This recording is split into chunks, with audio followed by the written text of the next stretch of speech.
എല്ലാവർക്കും നമസ്കാരം. ഇന്ന് നമ്മൾ കുറച്ച് വളരെ മികച്ച കുറേ നല്ല സൂപ്പർ ചോദ്യങ്ങളുമായിട്ടാണ് ഇന്നത്തെ ക്ലാസ്സിൽ നമ്മൾ വന്നിട്ടുള്ളത്. ഈ ചോദ്യങ്ങളെ പ്രത്യേകത എന്ന് പറഞ്ഞു കഴിഞ്ഞാൽ ഇവയൊക്കെ ടഫാണെന്ന് നമുക്ക് തോന്നും, പക്ഷേ ഇതൊക്കെ വളരെ പെട്ടെന്ന് ചെയ്യാൻ പറ്റും. അതായത് നമ്മൾ അറിയാത്ത ഒരാൾ ഒഴിവാക്കി പോകുന്ന ചോദ്യങ്ങളാണ്, പക്ഷേ നമുക്ക് വളരെ പെട്ടെന്ന് തന്നെ ഇതിൻ്റെ ഉത്തരം കണ്ടുപിടിക്കാൻ പറ്റുകയും ചെയ്യും. അപ്പോൾ നിങ്ങളിപ്പോൾ പരീക്ഷകൾക്ക് തയ്യാറെടുക്കുന്ന ആളായതുകൊണ്ട് ഈ ചോദ്യങ്ങൾ വളരെയധികം നിങ്ങളെ ഹെൽപ്പ് ചെയ്യുമെന്നാണ് എനിക്ക് തോന്നുന്നത്. അപ്പോൾ നമുക്ക് ആ ചോദ്യങ്ങൾ നോക്കാം. 1 ഗുണിക്കണം 2 ഗുണിക്കണം 3 ഗുണിക്കണം 4 ഗുണിക്കണം അങ്ങനെ പോയി 110 വരെ. അതായത് എന്താണത്? 110 ഫാക്ടോറിയലാണ്. അത് എന്താ? 110 ഫാക്ടോറിയലാണ്. അത് നമുക്കറിയാം അല്ലേ? അപ്പോൾ ഈ 110 ഫാക്ടോറിയൽ എന്ന് പറയുന്നത് ഈ എഴുതിയേക്കണേ നമുക്ക് ഇങ്ങനെ എഴുതാം കേട്ടോ. അതാണ് എഴുതിയേക്കണത്, അത് നോക്കണ്ട. ഓക്കെ, ഇതിൽ അവസാന ഭാഗത്ത് തുടർച്ചയായ എത്ര പൂജ്യങ്ങൾ ഉണ്ടാകും എന്നാണ് ചോദിച്ചത്. ഇപ്പോൾ ഇത് ഗുണിച്ചു കഴിഞ്ഞാൽ നമുക്കിപ്പോൾ 1 2 3 അങ്ങനെ പറഞ്ഞിട്ട് 0 0 0 0 അങ്ങനെ ഒരു സംഖ്യയാണ് കിട്ടിയെന്ന് വിചാരിക്കും. അപ്പോൾ എത്ര പൂജ്യങ്ങൾ ഉണ്ടാവും തുടർച്ചയായെന്ന് പറഞ്ഞു കഴിഞ്ഞാൽ ഈ പൂജ്യങ്ങളുടെ എണ്ണമാണ് ചോദ്യം. ഓക്കെ, അപ്പോൾ ഇങ്ങനെ ചോദ്യം വന്നു കഴിഞ്ഞാൽ എങ്ങനെ കണ്ടുപിടിക്കും? വളരെ സിമ്പിളായിട്ട് നമുക്കിതിൻ്റെ ഉത്തരം കണ്ടുപിടിക്കാം. നമുക്ക് ഏറ്റവും വലിയ സംഖ്യ ഏതാ? 110 വരെയാണ് നമ്മൾ ഗുണിക്കുന്നത് അല്ലേ? അപ്പോൾ 110നെ നമ്മൾ എന്ത് ചെയ്യും? 5 കൊണ്ട് ഹരിക്കും. ഇത് ഹരിക്കാനുള്ള കാരണം 2 × 5 എന്താ? 10 അല്ലേ? അപ്പോൾ 0 വരും. ആ ഒരു കേസ് വെച്ചിട്ടാണ് ഈ 5നെ എടുക്കുന്നത്. ഈ 2 × 5ൽ 2ഉം 5ഉം സംഖ്യകൾ പലതിലായിട്ടുണ്ട്. ഇവിടെ 2 ഉണ്ട്, ഇനി 5 ഉണ്ട്, ഇനി 15 വരും, 12 വരും, 22 വരും, അങ്ങനെ കുറേ സംഖ്യകളുണ്ട്. ഈ 2ൻ്റെ എണ്ണം കൂടുതലാണ്. അതുകൊണ്ടാണ് എന്ത് 2 കൊണ്ട് ഹരിക്കാതെ 5 കൊണ്ട് ഹരിക്കുന്നത്. നിങ്ങൾ അതും പഠിക്കണ്ട, നിങ്ങൾ ആകെ ഇത് മാത്രം നോക്ക്. 110ന് എന്ത് ചെയ്യുക? 5 കൊണ്ട് ഹരിക്കുക. അപ്പോൾ നമുക്ക് എത്ര കിട്ടും? 2 5 10, വീണ്ടും ഒരു 10. അപ്പോൾ അതെത്രയാ? വീണ്ടും 2 × 5 10 0. ഓക്കെ, അപ്പോൾ നമുക്ക് എന്ത് കിട്ടി? ഹരണഫലം 22 എന്ന് കിട്ടി. ഓക്കെ ആണല്ലോ? ആ കിട്ടിയേക്കുന്ന ഹരണഫലത്തിനല്ലേ അതിനെ എന്ത് ചെയ്യുക? 5 കൊണ്ട് തന്നെ ഹരിക്കുക. ഹരിച്ചാൽ എത്ര കിട്ടുക? I4 20 അല്ലേ? I4 20 ശിഷ്ടം 2. ഓക്കെ ആണല്ലോ? എത്ര ഹരണഫലം കിട്ടിയത് ഇവിടെ? 4. ഇവിടെ കിട്ടിയിരിക്കുന്ന ഹരണഫലം 4. അത് 5നെക്കാട്ടിലും ചെറിയ സംഖ്യ ആയതുകൊണ്ട് ഇനി അതിനെ ഹരിക്കണ്ട. അപ്പോൾ നോക്ക്, 22 ഫസ്റ്റ് കിട്ടി, 4 കിട്ടി. ഓക്കെ ആണല്ലോ? എന്ത് ചെയ്താൽ മതി ഉത്തരം കണ്ടുപിടിക്കാൻ? ഇത് രണ്ടും കൂട്ടിയാൽ മതി. 22 കൂട്ടണം 4, 26 പൂജ്യങ്ങളായിരിക്കും അതിലുണ്ടാവാൻ പോണത്. സിമ്പിൾ ചോദ്യമാണല്ലോ. അപ്പോൾ ഇത് ചെയ്തത് എങ്ങനെയാണെന്ന് ഒരു തവണ കൂടി പറയാം. നമ്മുടെ ചോദ്യം 1 ഗുണിക്കണം 2 ഗുണിക്കണം 3 ഗുണിക്കണം 4 അങ്ങനെ പോയി 110 വരെയാണ് സംഖ്യ. ഇതെല്ലാം ഗുണിച്ചു കഴിഞ്ഞാൽ എത്ര പൂജ്യം ഉണ്ടാവും എന്ന് ചോദിച്ചാൽ നമ്മൾ എന്ത് ചെയ്യും? ഈ 110ന് എന്ത് ചെയ്യും? 5 കൊണ്ട് ഹരിക്കും. അപ്പോൾ നമുക്ക് 22 എന്ന് കിട്ടും. ഹരണഫലം 22 എന്ന് കിട്ടും. ഇനി എന്ത് ചെയ്യും? ആ കിട്ടിയേക്കുന്ന 22നെ എന്ത് ചെയ്യും? 5 കൊണ്ട് ഹരിക്കും. അപ്പോൾ നമുക്ക് എത്ര കിട്ടും? 4 എന്ന് കിട്ടും. ഹരണഫലം 4 എന്ന് കിട്ടും. അപ്പോൾ ഇനി എന്ത് ചെയ്താൽ മതി? ഈ കിട്ടിയിരിക്കുന്ന ഹരണഫലങ്ങളെ തമ്മിൽ കൂട്ടിയാൽ മതി. എത്രയാ? 26. എത്രയാണ് ഉത്തരം? 26. സിമ്പിളായിട്ട് കണ്ടുപിടിക്കാലോ. എങ്കിൽ നിങ്ങളത് പറ, 1 മുതൽ 100 വരെയാണെങ്കിലോ? ചോദ്യം 1 ഗുണിക്കണം 2 ഗുണിക്കണം 3 ഗുണിക്കണം ഇങ്ങനെ പോയി ഗുണിക്കണം 100 വരെയാണ് ചോദ്യമെങ്കിൽ ഇതിൽ എത്ര പൂജ്യം ഉണ്ടെന്ന് ചോദിച്ചാൽ നമ്മൾ എന്ത് ചെയ്യും? സെയിം നമ്മൾ ചെയ്ത അതേ ചോദ്യം തന്നെ. 100 എന്ത് ചെയ്യുന്നു? 100ന് ആദ്യം എന്ത് ചെയ്യുന്നു? 5 കൊണ്ട് ഹരിക്കുന്നു. അപ്പോൾ 2 5 അല്ലേ? ഓക്കെ ആണല്ലോ? 10 0 0. അപ്പോൾ അവിടെ ഒരു 0 വന്നു. പരിപാടി കഴിഞ്ഞു അല്ലേ? നമ്മുടെ എത്ര ഹരണഫലം? 20. ഇനി നോക്ക്, കഴിഞ്ഞോ? ഇല്ല. 20ന് എന്ത് ചെയ്യണം? 5 കൊണ്ട് ഹരിക്കണം. 5 കൊണ്ട് ഹരിച്ചാൽ I4 20. ഇനി എന്ത് ചെയ്താൽ മതി? ഇത് രണ്ടും കൂട്ടിയാൽ മതി. നമ്മുടെ ഉത്തരം ഇപ്പം എത്രയായിരിക്കും? 24 എന്നായിരിക്കും. സിമ്പിളാണല്ലോ. എങ്കിൽ അടുത്ത ചോദ്യം നോക്കാം. 8 രൂപയ്ക്ക് 5 മാങ്ങകൾ എന്നാണ്. 5 മാങ്ങകൾ എന്ന നിരക്കിൽ വാങ്ങി 10 രൂപയ്ക്ക് 5 മാങ്ങകൾ എന്ന നിരക്കിൽ വിറ്റാൽ ലാഭശതമാനം എത്ര? ഇതേ മോഡലിൽ ചോദ്യം ചെയ്തതാണ്, പക്ഷെ മറന്നു കാണും. എന്നാലും നോക്കാം. എന്താ ചോദ്യം? 8 രൂപയ്ക്ക് 5 മാങ്ങകൾ വാങ്ങി 10 രൂപയ്ക്ക് 5 മാങ്ങകൾ വിറ്റു. ഇങ്ങനത്തെ കേസുകളിൽ നമ്മൾ ആദ്യം എന്ത് എഴുതും? ഇങ്ങനെ എഴുതി പഠിപ്പിച്ചിട്ടുണ്ട്. ആദ്യം നമ്മൾ എന്തെഴുതി? എണ്ണം എന്ന് എഴുതി. പിന്നെ നമ്മൾ എന്താ? വില അല്ലെങ്കിൽ രൂപ എന്ന് എഴുതി. വില എന്ന് എഴുതാം. എണ്ണം വില ഒരു ടേബിൾ വരച്ചാൽ മതി. അപ്പോൾ എണ്ണം ആദ്യം എത്ര എണ്ണ? 5 എണ്ണം അല്ലേ? അത് എത്ര രൂപയ്ക്കാണ് വിറ്റത്? 8 രൂപയ്ക്കാണ് വാങ്ങിയത്. വാങ്ങി എന്നാണല്ലോ. അപ്പോൾ 8 രൂപയ്ക്കാണ് വാങ്ങിയത്. ഇനി പറഞ്ഞേക്കണേ എന്താ, 5 മാങ്ങകൾ 10 രൂപയ്ക്ക് വിറ്റു എന്നാണ് പറഞ്ഞേക്കണേ. 5 മാങ്ങകൾ 10 രൂപയ്ക്ക് വിറ്റു എന്നാണ് പറഞ്ഞേക്കണേ. ഇത് എഴുതി കഴിഞ്ഞിട്ട് നമ്മൾ പഠിച്ചതാണ്, എന്താ ചെയ്യാറ്, ക്രോസ് ഗുണിക്കും അല്ലേ, ക്രോസ് ഗുണിക്കും. എങ്ങനെ, 8 × 5 എത്രയാ, 5 40, 5 × 10 എത്രയാ, 50. എന്താ പറഞ്ഞത് ആദ്യം നമ്മൾ എണ്ണം വില എന്ന് എഴുതി, എന്നിട്ട് എന്തെഴുതി, എത്രയാ, 5 എണ്ണം 8 രൂപയ്ക്ക് വാങ്ങി, 5 എണ്ണം 10 രൂപയ്ക്ക് വിറ്റു. അതുപോലെ എഴുതിയതിന് ശേഷം ക്രോസ് ഗുണിക്കുന്നു. 8 × 5 40, 5 × 10 50. ഓക്കെ, മനസ്സിലായല്ലോ. ഇതിൽ ആദ്യം എഴുതിയത് നമ്മൾ എണ്ണം വില എന്നുള്ള രീതിയിലാണ് എഴുതുന്നതെങ്കിൽ ആദ്യം എഴുതിയത് എന്തായിരിക്കും, നമ്മൾ എപ്പോഴും ഇങ്ങനെ എഴുതി ശീലിക്കുക കേട്ടോ. ആദ്യം എണ്ണം എഴുതാം, പിന്നെ വില എഴുതാം, എത്ര രൂപ എന്നുള്ളത് എഴുതാം. അപ്പോൾ ആദ്യം എഴുതിയേക്കുന്നത് എന്തായിരിക്കും, വാങ്ങിയ വിലയായിരിക്കും. രണ്ടാമത് എഴുതിയേക്കുന്നത് എന്തായിരിക്കും, വിറ്റ വിലയായിരിക്കും. പറഞ്ഞ മനസ്സിലായല്ലോ. ആദ്യം എഴുതിയേക്കുന്നത് എന്തായിരിക്കും, എണ്ണം വില എന്നാണ് എഴുതിയെങ്കിൽ ആദ്യം എഴുതിയേക്കുന്നത് എന്തായിരിക്കും, വാങ്ങിയ വിലയായിരിക്കും. രണ്ടാമത് എഴുതിയേക്കുന്നത് വിറ്റ വിലയായിരിക്കും. അപ്പോൾ വാങ്ങിയ വില 40 നീട്ടി, വിറ്റ വില 50 നീട്ടി. ഇനി ചെയ്യാലോ. ഇനി എങ്ങനെ ചെയ്യും, നമുക്കറിയാം ലാഭശതമാനം കാണാൻ എന്ത് ചെയ്താൽ മതി, ലാഭശതമാനം സമം ലാഭം ഡിവൈഡഡ് ബൈ ലാഭമാണെങ്കിലും നഷ്ടമാണെങ്കിലും താഴെ എന്താ വരിക, വാങ്ങിയ വില ഗുണിക്കണം 100 അല്ലേ. എങ്കിൽ പറയൂ ലാഭം എത്രയാണ്. ഇവിടെ ലാഭം എത്രയാണ്, 40 ഉറുപ്പ്യക്ക് ഒരു സാധനം വാങ്ങി 50 ഉറുപ്പ്യക്ക് ഒരു സാധനം വിറ്റു. ലാഭം എത്രയായിരിക്കും, 50 - 40. അത് എത്രയാണത്, 10 അല്ലേ. ഡിവൈഡഡ് ബൈ വാങ്ങിയ വില 40. കഴിഞ്ഞോ, ഇല്ല, ഗുണിക്കണം 100. വെട്ടിച്ചെറുതാക്കിയാൽ 0 വെട്ടി 100/4. എത്രയാണ് 100/4, 25% നമ്മുടെ ഉത്തരം. 25%. മനസ്സിലായല്ലോ, മനസ്സിലായല്ലോ. എങ്കിൽ അടുത്ത ചോദ്യം നോക്കാം. ഇതേ അടുത്ത ചോദ്യം 1 സെക്കൻഡിൽ ഉത്തരം കിട്ടുന്ന ഒരു ചോദ്യമാണ്. 10 സംഖ്യകളുടെ ശരാശരി 7 ആണ്. സംഖ്യകളെ എല്ലാം 8 കൊണ്ട് ഗുണിച്ചാൽ പുതിയ ശരാശരി എത്ര. എന്താ പറഞ്ഞത്, 10 സംഖ്യകളുടെ ശരാശരി 7 ആണ്. സംഖ്യകളെ എല്ലാം 8 കൊണ്ട് ഗുണിച്ചാൽ പുതിയ ശരാശരി എത്ര. നമുക്കറിയുന്നൊരു കാര്യമുണ്ട്, ഞാൻ പലപ്പോഴായിട്ട് പറഞ്ഞിട്ടുണ്ട്. ഈ ശരാശരി എന്ന് പറഞ്ഞാൽ നമ്മൾ എങ്ങനെ എടുക്കണം, ഇപ്പോൾ ഈ 10 സംഖ്യകളുടെ ശരാശരി 7 ആണെന്ന് പറഞ്ഞാൽ അത് എങ്ങനെ എടുത്താൽ മതി, 7 7 7 7 7, അതായത് എല്ലാ സംഖ്യ എന്താണ് 7 ആണ് എന്നെടുത്താൽ മതി. നമ്മൾ അങ്ങനെ അസ്യൂം ചെയ്യണം എപ്പോഴും കേട്ടോ. അങ്ങനെ നമ്മൾ അസ്യൂം ചെയ്യണം. 10 സംഖ്യകളുടെ ശരാശരി 7 ആണെന്ന് പറഞ്ഞാൽ ആ സംഖ്യകളൊക്കെ 7 ആണെന്ന് അസ്യൂം ചെയ്യാം. മനസ്സിലായല്ലോ. എന്നിട്ട് നോക്ക്, എല്ലാം 8 കൊണ്ട് ഗുണിച്ചാൽ, എല്ലാത്തിനെയും ഗുണിക്കണം കേട്ടോ, എല്ലാ സംഖ്യകളെയും 8 കൊണ്ട് ഗുണിക്കണം. അപ്പം നോക്ക്, 7 ഗുണിക്കണം 8. അതേപോലെ ഇവിടെ 7 ഗുണിക്കണം 8 ആയിരിക്കുമല്ലോ.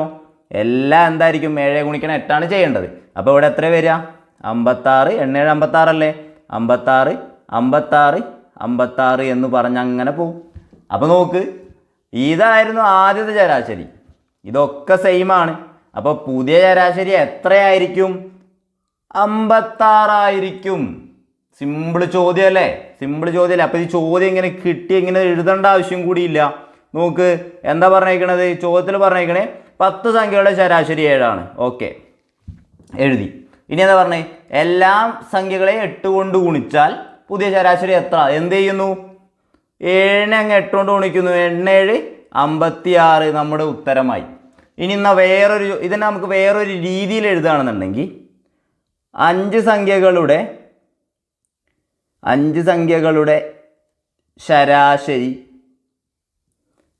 എക്സ് ആണ്. 5 സംഖ്യകളുടെ ശരാശരി എക്സ്. എല്ലാത്തിനെയും 10 കൊണ്ട് ഗുണിച്ചാൽ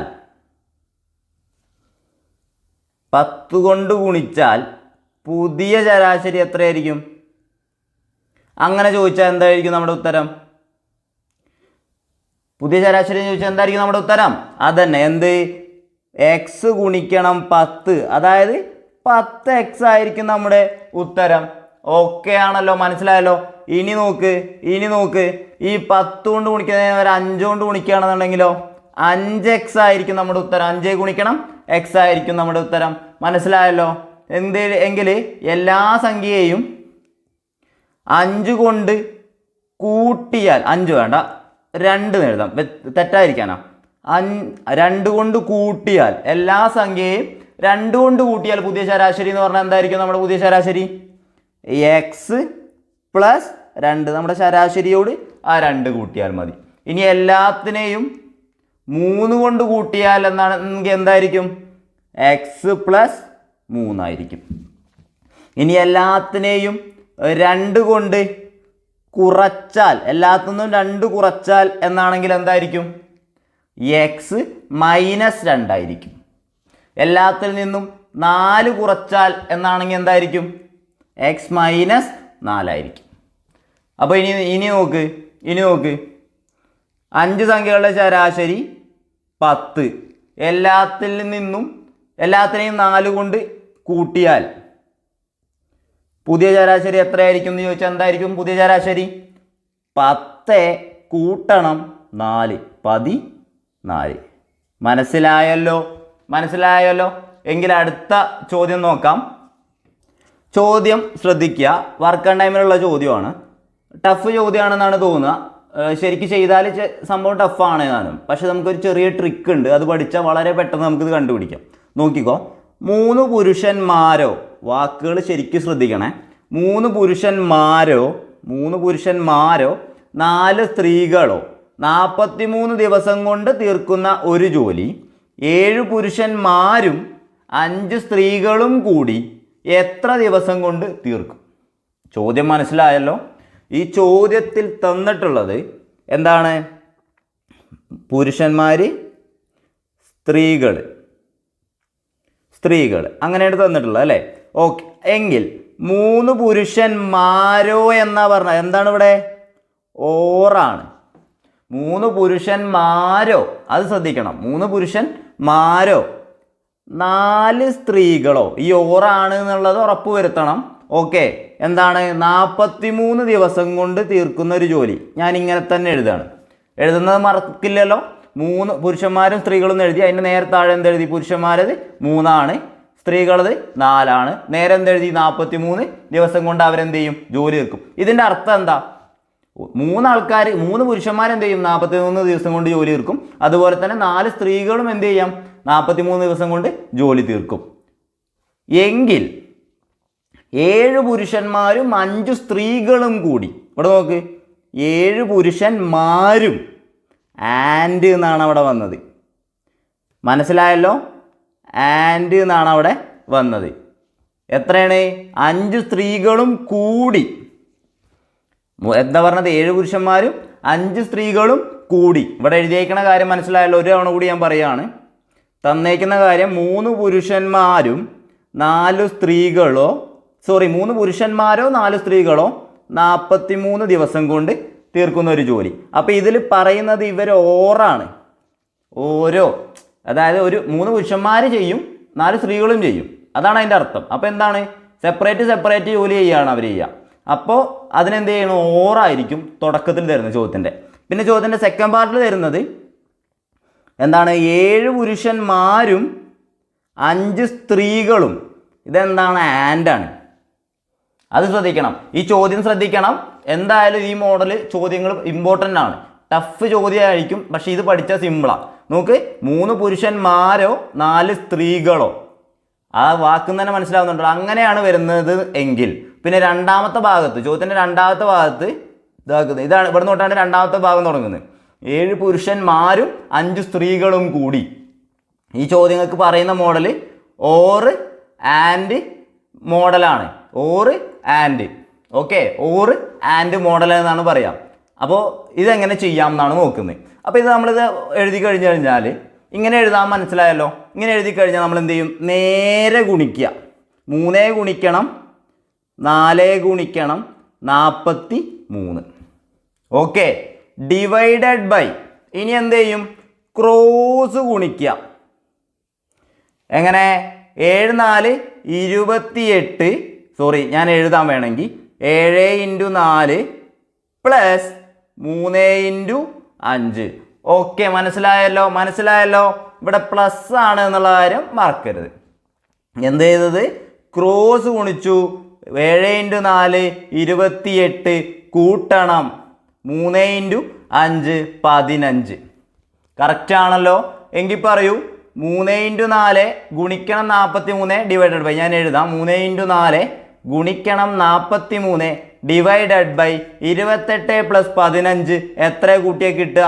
അതന്നെ, എത്രയാണ് കിട്ടുക? 43 നമുക്ക് കിട്ടുക. ഓക്കെ ആണല്ലോ? എങ്കിൽ ഇനി എന്ത് ചെയ്യാം? ഈ 43 വെട്ടിപ്പോയല്ലോ. നമ്മുടെ ഉത്തരം എത്രയായിരിക്കും? 3 × 4 12. സോറി, 3 × 4 12 ആയിരിക്കും നമ്മുടെ ഉത്തരം. സിമ്പിൾ ചോദ്യമല്ലേ? ചെയ്തൊരാണുകൂടി പറയാം. ഇങ്ങനെ ഒരു ചോദ്യം വന്നു കഴിഞ്ഞാൽ ആദ്യം പുരുഷന്മാരോ സ്ത്രീകളോ 43 ദിവസം കൊണ്ട് ഒരു ജോലി തീർക്കും. അതുപോലെ പുരുഷന്മാരും സ്ത്രീകളും കൂടി എത്ര ദിവസം കൊണ്ട് തീർക്കും എന്നാണ് ചോദിച്ചേക്കണമെങ്കിൽ ആദ്യം നമ്മൾ എന്ത് ചെയ്യും? പുരുഷന്മാർ, സ്ത്രീകൾ. അപ്പോൾ നോക്കുകയാണെന്നുണ്ടെങ്കിൽ ആദ്യം 3 പുരുഷന്മാരോ 4 സ്ത്രീകളോ 43 ദിവസം കൊണ്ട് തീർക്കുന്ന ജോലി 7 പുരുഷന്മാരും 5 സ്ത്രീകളും എത്ര ദിവസം കൊണ്ട് തീർക്കുമെന്ന് ചോദിച്ചാൽ 3 ഗുണിക്കണം 4 ഗുണിക്കണം 43, നേരെ ഗുണിക്കുക. 3 ഗുണിക്കണം 4 ഗുണിക്കണം 43 ഡിവൈഡഡ് ബൈ ക്രോസ് ഗുണിക്കുക. 7 × 4 28 കൂട്ടണം 3 × 5 15. 28 പ്ലസ് 15 43. ഈ 43 വെട്ടിപ്പോയാൽ നമ്മുടെ ഉത്തരം 12. അപ്പോൾ 12 ദിവസം കൊണ്ട് അവരെന്ത് ചെയ്യും? ആ ജോലി തീർക്കും. സിമ്പിൾ ചോദ്യമല്ലേ? എങ്കിൽ അടുത്ത ഒരു ചോദ്യം നോക്കാലോ. അതിൻ്റെ സെയിം മോഡലിൽ ഒരു ചോദ്യം നോക്കൂ. 15 പുരുഷന്മാരോ 18 സ്ത്രീകളോ 20 ദിവസം കൊണ്ട് തീർക്കുന്ന ഒരു ജോലി 10 പുരുഷന്മാരും 12 സ്ത്രീകളും കൂടി എത്ര ദിവസം കൊണ്ട് തീർക്കും? ചെയ്തു നോക്കാം. ഓക്കെ, എങ്ങനെ ചെയ്യേണ്ടത് നിങ്ങൾ തന്നെ പറ. പുരുഷന്മാർ, സ്ത്രീകൾ. ഓക്കെ, 15 പുരുഷന്മാരോ? കണ്ടോ, ശ്രദ്ധിച്ചോ? അതായത് ഓറ് വന്നു അല്ലേ? 18 സ്ത്രീകളോ എത്ര ദിവസം കൊണ്ടാ? 20 ദിവസം കൊണ്ടാണ് ജോലി തീർക്കുന്നത്. എന്താണ്? 10 പുരുഷന്മാരും കൂടി എന്താണ്? ആൻഡ് എന്നുള്ള സാധനം വന്നു അല്ലേ? അപ്പോൾ ഇത് ഓർ ആൻഡ് മെത്തേഡാണെന്ന് മനസ്സിലായി. അപ്പോൾ എടുക്കുകയാണ് 10 പുരുഷന്മാരും 12 സ്ത്രീകളും കൂടി എത്ര ദിവസം കൊണ്ട് ചെയ്യും? അപ്പോൾ ഇനി എന്ത് ചെയ്യുന്നു? നേരെ ഗുണിക്കണം അല്ലേ? 15 ഗുണിക്കണം 18 ഗുണിക്കണം 20 ഡിവൈഡഡ് ബൈ 18 × 10 180 പ്ലസ് 15 × 12 അതും എത്ര തന്നെയാ? 180. കറക്റ്റ് അല്ലേ? അപ്പോൾ ഇത് ചെയ്താൽ എങ്ങനെ കിട്ടുക? 15 ഗുണിക്കണം 18 ഗുണിക്കണം 20 ഡിവൈഡഡ് ബൈ 360. ഈ പൂജ്യവും വെട്ടിപ്പോയി. ഈ 18ഉം ഇതും വെട്ടിയാൽ ഇവിടെ 2 എന്ന് വന്നു. 2/2 അതും പോയി. ബാലൻസ് ആരാ ഉള്ളത്? 15. ഉത്തരം എത്രയാണ്? അപ്പോൾ 15 ഇതിൻ്റെ ഉത്തരം. സിമ്പിൾ ചോദ്യമല്ലേ? സിമ്പിളായില്ലേ? ഇനി അടുത്ത ചോദ്യം നോക്കാം. ഒരു സ്ഥലത്ത് നിന്നും 30 km/മണിക്കൂർ വേഗതയിൽ പുറപ്പെടുന്നു. 2 മണിക്കൂറുകൾക്ക് ശേഷം ബി 40 km/മണിക്കൂർ വേഗതയിൽ അതേ സ്ഥലത്തു നിന്നും യാത്ര ആരംഭിച്ചാൽ എത്ര ദൂരം പിന്നിട്ട ശേഷമാണ് എയും ബിയും തമ്മിൽ കണ്ടുമുട്ടുന്നത്? PC ചോദിച്ചിട്ടുള്ള ചോദ്യമാണ് അല്ലേ? എന്താ ചോദ്യം? എ ഒരു സ്ഥലത്ത് നിന്നും 30 km/മണിക്കൂർ വേഗതയിൽ പുറപ്പെടുന്നു. 2 മണിക്കൂറുകൾക്ക് ശേഷം ബി 40 km/മണിക്കൂർ വേഗതയിൽ അതേ സ്ഥലത്തു നിന്നും യാത്ര ആരംഭിച്ചാൽ എത്ര ദൂരം പിന്നിട്ട ശേഷമാണ് എയും ബിയും തമ്മിൽ കണ്ടുമുട്ടുന്നത് എന്നാണ് ചോദ്യം. ഇത് കണ്ടുപിടിക്കാൻ ഒരു സിമ്പിൾ ഇക്വേഷൻ ഉണ്ട് കണ്ടുപിടിക്കാൻ വേണ്ടിയിട്ട്. നമ്മൾ സാധാരണ നമുക്ക് വേണമെന്നുണ്ടെങ്കിൽ ഇത് വരച്ചൊക്കെ കണ്ടുപിടിക്കാം. പക്ഷേ അത് കുറച്ച് സമയം എടുക്കും. ഞാൻ കാര്യം പറയാലോ, വരച്ച് കണ്ടുപിടിക്കുക എന്ന് പറഞ്ഞാൽ നല്ല ബേസ് ഇല്ലെങ്കിൽ നമുക്കത് കണ്ടുപിടിക്കാൻ ഭയങ്കര ബുദ്ധിമുട്ടാണ്. വരച്ച് കുറച്ചിങ്ങനെ കണ്ടുപിടിക്കാം, പക്ഷെ എന്നാലും അതൊരു ടഫായിട്ടുള്ള കാര്യമാണ്. അപ്പോൾ അതിനെ സിമ്പിളായിട്ട് കണ്ടുപിടിക്കാൻ വേണ്ടിയിട്ട് ഒരു ഐഡിയ ഉണ്ട്, നോക്കാം. അത് ആ ഒരു ഇക്വേഷൻ നമുക്ക് പഠിക്കാം. നോക്ക്, ആ ഇക്വേഷൻ എന്താണെന്ന് വിചാരിച്ചാൽ ആ ഇക്വേഷൻ ഫസ്റ്റ് എഴുതാം. ഡി എന്ന് പറഞ്ഞാൽ എന്താണ്? ഡിസ്റ്റൻസ്. ആ പിന്നിട്ട ദൂരമല്ലേ വേണ്ടേ? ആ ഡിസ്റ്റൻസ് സമം S1 into S2 divided by S2 minus S1 into T. നമ്മുടെ ഇക്വേഷൻ ഒന്നും കൂടി ഞാൻ എഴുതാം. ഡി നമ്മുടെ ദൂരം, ഡിസ്റ്റൻസ് സമം എന്താണ്? S1 into S2 divided by S2 minus S1 into എന്താ പറഞ്ഞിരിക്കുന്നത്? ടി. ഇതിൽ നിങ്ങൾക്ക് അറിയാത്ത ഏതെങ്കിലും കാര്യമുണ്ടോ? ഡി എന്ന് പറഞ്ഞാൽ ഡിസ്റ്റൻസ്. ഡി എന്ന് പറഞ്ഞാൽ എന്താണ്? ഡിസ്റ്റൻസ് അല്ലെങ്കിൽ ദൂരം. ഓക്കെ, ഡിസ്റ്റൻസ് അല്ലെങ്കിൽ ദൂരം. S1 എന്ന് പറഞ്ഞാൽ എന്താണ്? സ്പീഡല്ലേ അല്ലെങ്കിൽ വേഗതയല്ലേ? ആദ്യത്തെ വേഗതയാണ് എന്ത്? സ്പീഡ് 1. ഇവിടെ ആദ്യത്തെ വേഗത എത്രയാ? 30 ആണ്. അപ്പോൾ ഇനി S2 ഉണ്ടല്ലോ. S2 എന്തായിരിക്കും? അപ്പോൾ രണ്ടാമത്തെ വേഗത അത് എത്രയാണ്? 40 കിലോമീറ്റർ. രണ്ടാമത്തെ വണ്ടീൻ്റെ വേഗത എത്രയാണ്? 40 അല്ലേ? എയുടെ വേഗത 30, അത് സ്പീഡ് 1. ബിയുടെ വേഗത 40, അതെന്താണ്? സ്പീഡ് 2. ഓക്കെ, എങ്കിൽ ടി കൂടി കിട്ടിയാൽ മതിയല്ലോ. ടി എന്ന് പറഞ്ഞാൽ ചേഞ്ച് ഇൻ ടൈമാണ്, അത് വിഷയമല്ല, അത് പഠിക്കണ്ട. ടി എന്ന് പറഞ്ഞാൽ സമയത്തിലുള്ള വ്യത്യാസം. ഇവിടെ ഇവർ 2 മണിക്കൂറുകൾക്ക് ശേഷം എന്നാണ് പറഞ്ഞിരിക്കണേ. അതായത് 2 മണിക്കൂർ കഴിഞ്ഞിട്ടാണ് ഇവർ പോണേ. അപ്പം ടി എന്തായിരിക്കും? സ്വാഭാവികമായിട്ടും 2 ആയിരിക്കും. ടി എന്താണ്? സമയം അല്ലെങ്കിൽ ടൈമാണ് എന്ത്? ടി. ഇത് നിങ്ങൾക്ക് മനസ്സിലായല്ലോ? ഇക്വേഷനത്തെ കാര്യങ്ങളൊക്കെ നിങ്ങൾ പഠിച്ചല്ലോ. അപ്പോൾ നമ്മുടെ ഇക്വേഷൻ ഒന്നും കൂടി പറയും. ഡി ഡിസ്റ്റൻസ് ദൂരം സമം S1 into S2 divided by S2 minus S1 ഗുണിക്കണം ടൈം. എങ്കിൽ ഇത് ചെയ്താൽ പോരെ, ഡയറക്റ്റ് സബ്സ്റ്റിറ്റ്യൂട്ട് ചെയ്താൽ മതി. നമ്മുടെ ഉത്തരം എന്ന് പറയുന്നത് ഡി സമം S1 എത്രയാ? 30. എൻ്റെ കൂടെ തന്നെ പറഞ്ഞോ. S2 എത്രയാ? 40 ഡിവൈഡഡ് ബൈ S2 എത്രയാ? 40 മൈനസ് S1 എത്രയാ? 30 ഗുണിക്കണം ടൈം എത്രയാ? 2 മണിക്കൂറിലാണല്ലേ? ഒക്കെ മണിക്കൂറിലാണ്. അപ്പോൾ 2. നിങ്ങൾക്ക് ചിലപ്പോൾ ഇവിടെ കൺഫ്യൂഷൻ വരും. ഇവിടെ എന്താ S1 മൈനസ് S2 എന്ന് എടുക്കാത്തതെന്ന്. നിങ്ങളൊരു കാര്യം മനസ്സിലാക്കണം. ഈ ഫസ്റ്റത്തെ വണ്ടിക്ക് സ്പീഡ് കൂടുതലാണ് എങ്കിൽ, രണ്ടാമത്തെ വണ്ടിയേക്കാൾ സ്പീഡ് കൂടുതലാണ് ഫസ്റ്റത്തെ വണ്ടിക്കെങ്കിൽ, അവരെവിടെയെങ്കിലും വെച്ച് കണ്ടുമുട്ടോ? നിങ്ങളൊന്ന് ആലോചിച്ചോ, കണ്ടുമുട്ടോ? ഇല്ല. അപ്പോൾ എപ്പോഴും S2 മൈനസ് S1 ആയിരിക്കും. അതും ഓർക്കണ്ട, അതിൻ്റെ വ്യത്യാസം എടുത്താൽ മതിയെന്നേ. മനസ്സിലായോ? ഇവർ തമ്മിലുള്ള വ്യത്യാസം എടുത്താൽ മതി. കോമൺ സെൻസ് യൂസ് ചെയ്ത് നോക്കൂ. കമോൺ. അപ്പോൾ മനസ്സിലായല്ലോ? 30 ഗുണിക്കണം 40 ഡിവൈഡർ ബൈ 40 മൈനസ് 30 ഗുണിക്കണം 2 ടൈം. അപ്പോൾ ഇനി നോക്ക്, ഞാനിത് എഴുതുകയാണെന്നുണ്ടെങ്കിൽ 30 ഗുണിക്കണം 40 ഡിവൈഡഡ് ബൈ 10. 40 10 ഗുണിക്കണം 2. ഈ പൂജ്യവും വെട്ടിപ്പോയി. ഇനി ചെയ്താൽ എത്ര കിട്ടുക? 3 4 12 120 ഇൻറ്റു 2 240 കിലോമീറ്റർ ആയിരിക്കും എന്ത്? നമ്മുടെ ഉത്തരം എന്തായിരിക്കും? 240 കിലോമീറ്റർ ആയിരിക്കും.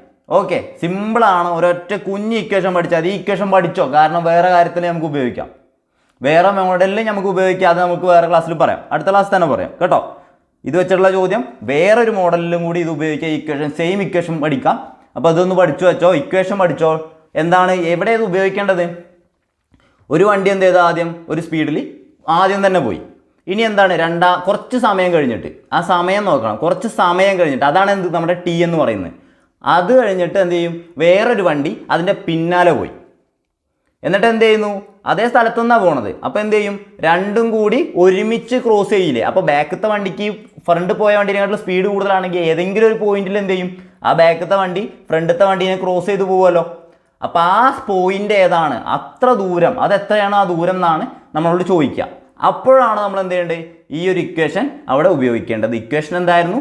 ഡി സമം S1 into S2 divided by S2 minus S1 ഗുണിക്കണം ടൈം. അപ്പോൾ ഇത് PSC ചോദിച്ച ചോദ്യമാണ്. അപ്പോൾ അങ്ങനത്തെ ചോദ്യങ്ങൾ കാണുമ്പോൾ ഇനി എന്ത് ചെയ്യുക? നിങ്ങൾ വരച്ചൊക്കെ കൺഫ്യൂഷൻ ആവുന്നതിന് പകരം ഇതൊന്ന് ഉപയോഗിച്ച് നോക്ക്. സിമ്പിളായിട്ട് ഒരു പേടിയും പേടിക്കാതെ തെറ്റാതെ ഉത്തരം കിട്ടും. ഓക്കെ, എങ്കിൽ അടുത്ത ചോദ്യം നോക്കാം.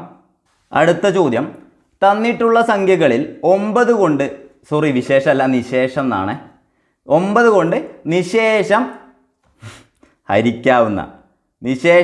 ഹരിക്കാവുന്ന സംഖ്യ ഏത്? തന്നിട്ടുള്ള സംഖ്യകളിൽ 9 കൊണ്ട് നിശേഷം ഹരിക്കാവുന്ന സംഖ്യ ഏത് എന്നാണ് പറഞ്ഞേക്കണേ. നിങ്ങൾക്ക് അറിയാം, എനിക്കറിയാം, നിങ്ങൾക്ക് ഇതെന്തായാലും അറിയും. 9 കൊണ്ട് ഹരിക്കുക, നിശേഷം ഹരിക്കുക എന്ന് പറഞ്ഞാൽ എന്ത് ചെയ്യും? കുറേ ആളുകൾ തീരെ നമുക്ക് മാത്സിനെ പറ്റി അറിയാത്ത ആളുകൾ എന്നുണ്ടെങ്കിൽ എന്ത് ചെയ്യും? ഇതിനൊക്കെ 9 കൊണ്ട് ഹരിച്ചു വെക്കും. കാരണം നമുക്ക് അതിൻ്റെ ടെക്നിക്ക് അറിയില്ല. അപ്പോൾ നമ്മൾ അങ്ങനെ ചെയ്യുള്ളൂ. നമ്മളത് ടെക്നിക്ക് പഠിക്കാനാണ് നമ്മുടെ ക്ലാസ്സിലിരിക്കുന്നത് അല്ലേ? അപ്പോൾ നമ്മൾ എന്ത് ചെയ്യും? 9 കൊണ്ടൊരു സംഖ്യയെ നിശേഷം ഹരിക്കാൻ പറ്റും എന്ന് എങ്ങനെ മനസ്സിലാക്കാം? അതിലെ അക്കങ്ങളെ, അതിലെ സംഖ്യകളെ എല്ലാം എന്ത് ചെയ്യുക? കൂട്ടി നോക്കുക. അതിലെ അക്കങ്ങളെല്ലാം കൂട്ടി നോക്കുക. ആ കൂട്ടി നോക്കുമ്പോൾ കിട്ടുന്ന സംഖ്യ 9ന്റെ ഗുണിതമാണ് എങ്കിൽ എന്തായിരിക്കും? കൂട്ടി നോക്കിയാൽ കിട്ടുന്ന സംഖ്യ 9ന്റെ ഗുണിതമാണ് എങ്കിൽ എന്തായിരിക്കും? അത് 9ന്റെ ഗുണിതമാണ്. അതായത് 9 കൊണ്ട് നിശേഷം ഹരിക്കാവുന്ന സംഖ്യയാണ്. അപ്പം നോക്ക്, ആദ്യത്തെ സംഖ്യ 7 2 1 0 4 2. 7 plus 2 plus 1 plus 0 plus 4 plus 2 എത്രയാണ് കിട്ടുക? 7 2 9 1 10 14 16. 16 9 കൊണ്ട് ഹരിക്കാൻ പറ്റുമോ? 16 പറ്റുമോ? ഇല്ല, പറ്റില്ല. അപ്പോൾ ഓപ്ഷൻ എ അല്ല. മനസ്സിലായി? അടുത്ത നോക്ക്, 6 കൂട്ടണം 4 കൂട്ടണം 3 കൂട്ടണം 1 കൂട്ടണം 5 കൂട്ടണം 0. പറ. 6 4 10, 10 3 13, 13 1 14, 14 5 19 പ്ലസ് 0 19 തന്നെ. 19ന് 9 കൊണ്ട് ഹരിക്കാൻ പറ്റുമോ? ഇല്ല, പറ്റില്ല. അപ്പോൾ അടുത്ത നോക്കാം. 7 കൂട്ടണം 5 കൂട്ടണം 3 കൂട്ടണം 3 കൂട്ടണം 1 കൂട്ടണം 0 ചെയ്തു നോക്കാം. 7ഉം 5ഉം കൂട്ടിയാൽ എത്ര കിട്ടുക? 12. 7ഉം 5ഉം കൂട്ടിയാൽ 12. 12ഉം 3ഉം 15. 15ഉം 3ഉം 18. 18 1ഉം 19. അതും എന്ത് ചെയ്യാൻ പറ്റില്ല? 9 കൊണ്ട് ഹരിക്കാൻ പറ്റില്ല. പറ്റുമോ? ഇല്ലല്ലോ. അപ്പോൾ ഇനി സ്വാഭാവികമായിട്ടും നമ്മുടെ ഉത്തരം എന്തായിരിക്കും? ഓപ്ഷൻ ഡി ആയിരിക്കും നമ്മുടെ ഉത്തരം. നമ്മൾ പരീക്ഷ എഴുതുകയാണെന്നുണ്ടെങ്കിൽ അത് ചെയ്തു നോക്കാനൊന്നും നിൽക്കില്ല, അത് അവിടെ നിന്ന് തന്നെ അടിച്ചിട്ട് പോരും അല്ലേ? അപ്പോൾ നമുക്ക് എന്തായാലും ഇത് ചെയ്തു നോക്കാം, ഇത് കിട്ടുന്നുണ്ടോയെന്ന് അറിയാലോ അല്ലേ? 6 കൂട്ടണം 4 കൂട്ടണം 5 കൂട്ടണം 0 കൂട്ടണം 1 കൂട്ടണം 2 ചെയ്തു നോക്കാം.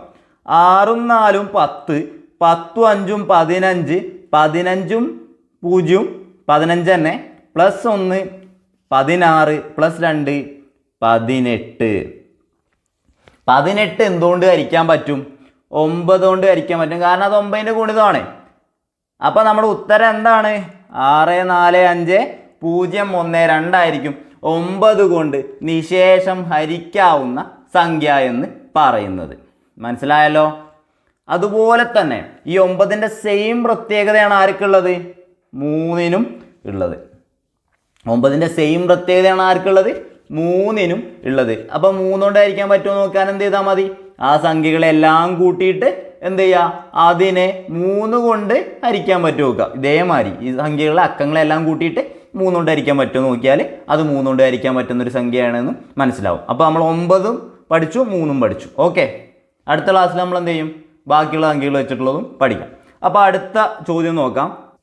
നോക്കൂ, റൂട്ട് 17 പവർ 4 എത്രയാണെന്നാണ് ചോദിച്ചേക്കണേ. റൂട്ട് 17 പവർ 4 ഇതെങ്ങനെ ചെയ്യാം? ഇത് 2-3 രീതിയിൽ ചെയ്യാം. നമ്മൾ ഏറ്റവും ബേസിക് ആയിട്ടുള്ള കാര്യം നോക്കിയാൽ മതി. 17 പവർ 4 എന്ന് പറഞ്ഞാൽ എന്താ? 17 × 17 × 17 × 17 അല്ലേ? അല്ലേ? നോക്ക്, ഇത് റൂട്ടിൻ്റെ പുറത്തേക്ക് എടുക്കുക എന്ന് പറഞ്ഞാൽ നമ്മളെപ്പോഴും എങ്ങനെ ചെയ്യാം? അതിന് പെയർ ആക്കിയിട്ട് പുറത്തേക്ക് എടുക്കുക നമ്മൾ ചെയ്യുക. റൂട്ടിൻ്റെ പുറത്തേക്ക് എടുക്കുക, അങ്ങനെയല്ലേ ചെയ്യുക?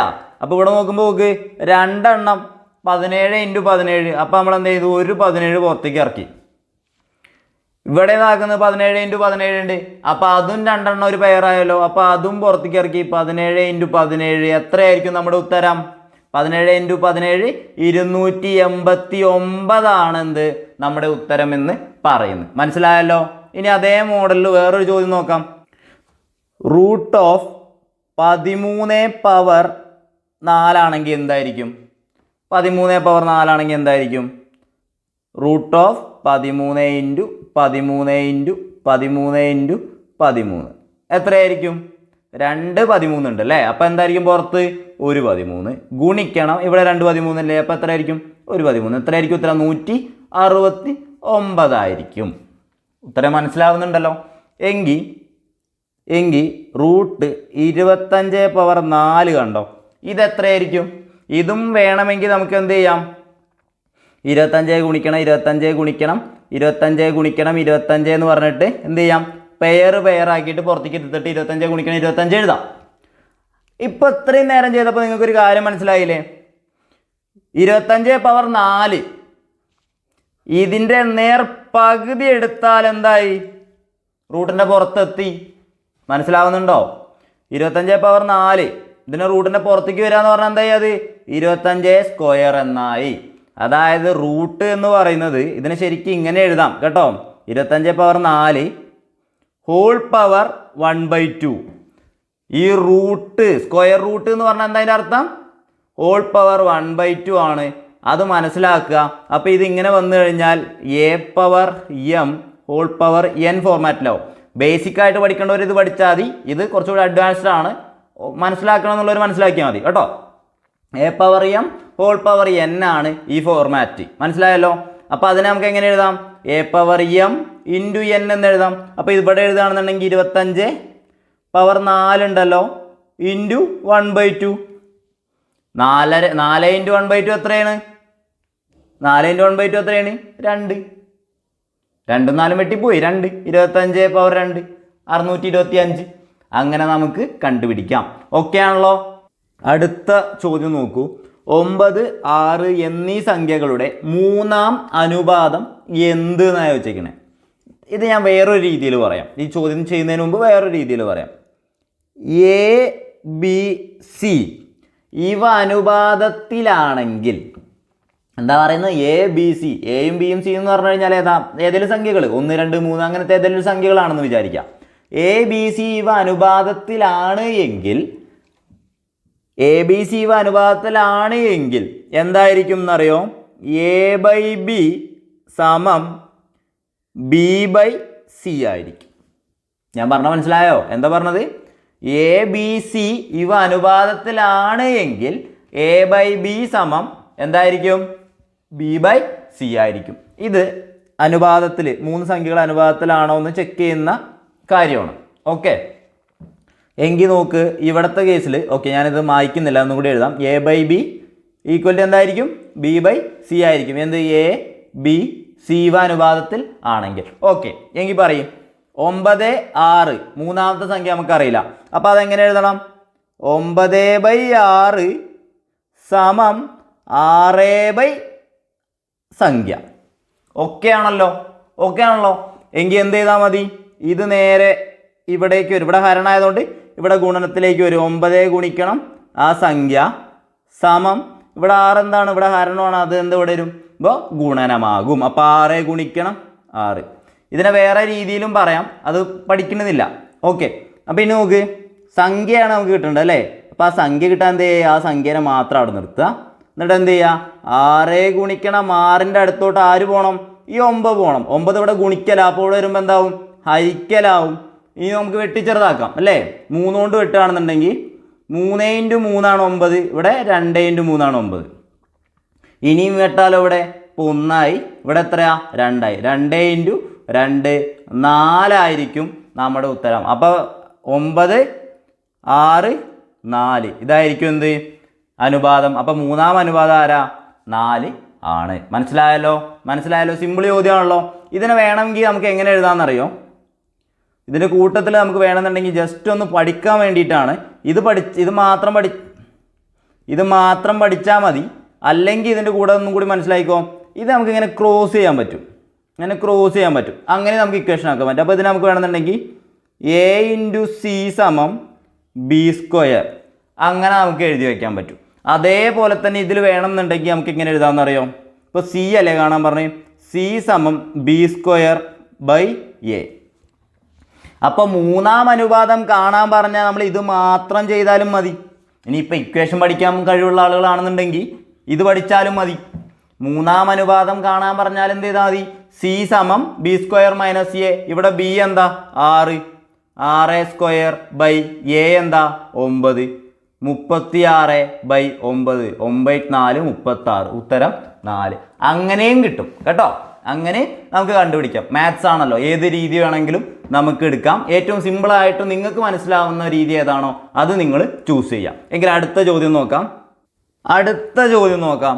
എ പ്ലസ് 1/a എന്ന് പറഞ്ഞാൽ 4. ഞാനൊന്ന് എടുത്തെഴുതാമേ. എ പ്ലസ് 1/a എന്ന് പറഞ്ഞാൽ 4.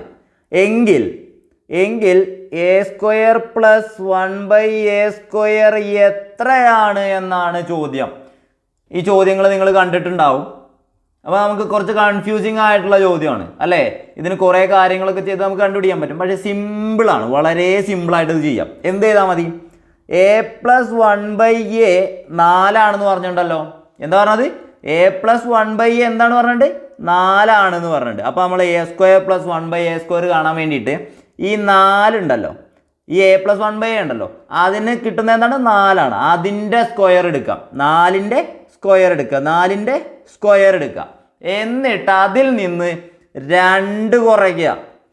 അതിൽ നിന്ന് എന്ത് ചെയ്യുക, 2 കുറയ്ക്കുക. അപ്പോൾ എത്ര വരിക, ഓക്കെ ഒരു ആണ് കൂടി പറയാം. എന്താ പറഞ്ഞത്, നമുക്ക് എ പ്ലസ് 1/a എത്ര പറഞ്ഞത് 4 എന്ന് പറഞ്ഞിട്ടുണ്ട്. അപ്പോൾ എന്ത് ചെയ്യുക, A square plus 1/a square കാണാൻ വേണ്ടിയിട്ട് 4ൻ്റെ സ്ക്വയർ എടുക്കുന്നു. അതിൽ നിന്ന് എന്ത് ചെയ്യണം, ഇമ്പോർട്ടൻ്റ് ആരാണ്, 2 കുറയ്ക്കണം. അപ്പോൾ 4 സ്ക്വയർ എത്രയാ, 16 മൈനസ് 2, ഉത്തരം 14 ആയിരിക്കും. ഉത്തരം 14 ആയിരിക്കും. ഇനി വേറൊരു ചോദ്യം നോക്ക്. എ പ്ലസ് 1/a എന്ന് പറഞ്ഞാൽ 5 എടുക്ക്. എ പ്ലസ് 1/a 5 എടുക്ക്. എങ്കിൽ A square plus 1/a square എത്രയായിരിക്കും, 5ൻ്റെ സ്ക്വയർ എടുക്ക്. എത്രയാ, 25. ഞാൻ അങ്ങനെ എഴുതട്ടെ. ഓക്കെ, 5ൻ്റെ സ്ക്വയർ, അല്ലെങ്കിൽ ഇങ്ങനെ പറയാം, 5ൻ്റെ സ്ക്വയർ എടുത്തു. എന്നിട്ട് എന്ത് ചെയ്യണം, അതിൽ നിന്ന് 2 കുറയ്ക്കുക. അപ്പോൾ എത്രയാ, 25 കുറയ്ക്കണം 2, 23. മനസ്സിലാവുന്നുണ്ടല്ലോ. അപ്പോൾ ഇതൊന്ന് ജസ്റ്റ് ഒരു ഇക്വേഷൻ ആയിട്ട് പഠിക്കുകയാണെന്നുണ്ടെങ്കിൽ എങ്ങനെ പഠിക്കാം, എ പ്ലസ് 1/a എന്ന് പറയുന്നത് ഒരു വാല്യൂ കെ എന്നുള്ള വാല്യൂ ആയിട്ട് തന്നു. എങ്കിൽ എന്താണ്, A square plus 1/a square എത്രയായിരിക്കും, കെ സ്ക്വയർ മൈനസ് 2 ആയിരിക്കും. ഓക്കെ, മനസ്സിലായോ? എങ്കിൽ അടുത്ത ഒരു ചോദ്യം നോക്കാം. അടുത്ത ചോദ്യം വളരെ സിമ്പിളായിട്ടുള്ളൊരു ചോദ്യമാണ്, കാലണ്ടറിലുള്ളൊരു ചോദ്യമാണ്. 2015 ജനുവരി 1 തിങ്കളാഴ്ച ആയാൽ 2016 ജനുവരി 1 ഏത് ദിവസമായിരിക്കും? നോക്കുകയാണെന്നുണ്ടെങ്കിൽ ചോദ്യത്തിൽ തന്നിരിക്കുന്നത് 2015 ജനുവരി 1 എന്താണ്, തിങ്കളാഴ്ചയാണ്. ഓക്കെ, എങ്കിൽ 2016 ജനുവരി 1 ഏത് ദിവസമായിരിക്കും എന്നാണ് പറഞ്ഞേക്കണേ. 2015 ഏത് വർഷമാണ്, അതൊരു അതിവർഷമാണോ? 2015 ഒരു അതിവർഷമാണോ? അല്ല. എങ്ങനെയാണ് അതിവർഷം കാണുക, 4 കൊണ്ട് ഹരിക്കാൻ പറ്റുമോ നോക്കിയാൽ മതി. തന്നിരിക്കുന്ന സംഖ്യയെ 4 വർഷത്തെ 4 കൊണ്ട് ഹരിക്കാൻ പറ്റുമോ നോക്കിയാൽ മതി. അപ്പോൾ 2015 എന്തായാലും 4 കൊണ്ട് ഹരിക്കാൻ പറ്റില്ല, കാരണം ലാസ്റ്റ് വന്നേക്കണം 15. അപ്പോൾ എന്തായാലും 4 കൊണ്ട് ഹരിക്കാൻ പറ്റില്ല, നമുക്കറിയാം അല്ലേ. അപ്പോൾ ഇത് അതിവർഷം അല്ല, 2015 ഒരു അതിവർഷം അല്ല.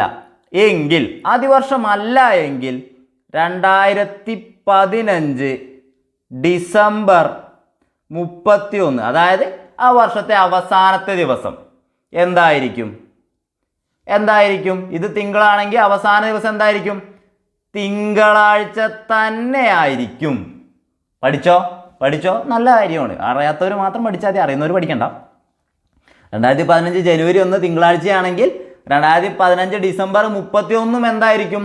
തിങ്കളാഴ്ച തന്നെ ആയിരിക്കും. കുഴപ്പമില്ലല്ലോ, ഓക്കെ അല്ലേ? എങ്കിൽ അപ്പോൾ 2016 ജനുവരി 1 എന്തായിരിക്കും? അപ്പോൾ നോർമലി 2016 ജനുവരി 1 എന്തായിരിക്കും? നിങ്ങൾ പറയൂ, എന്തായിരിക്കും? ചൊവ്വയായിരിക്കും. തൊട്ടടുത്ത ദിവസമല്ലേ? ചൊവ്വയായിരിക്കും.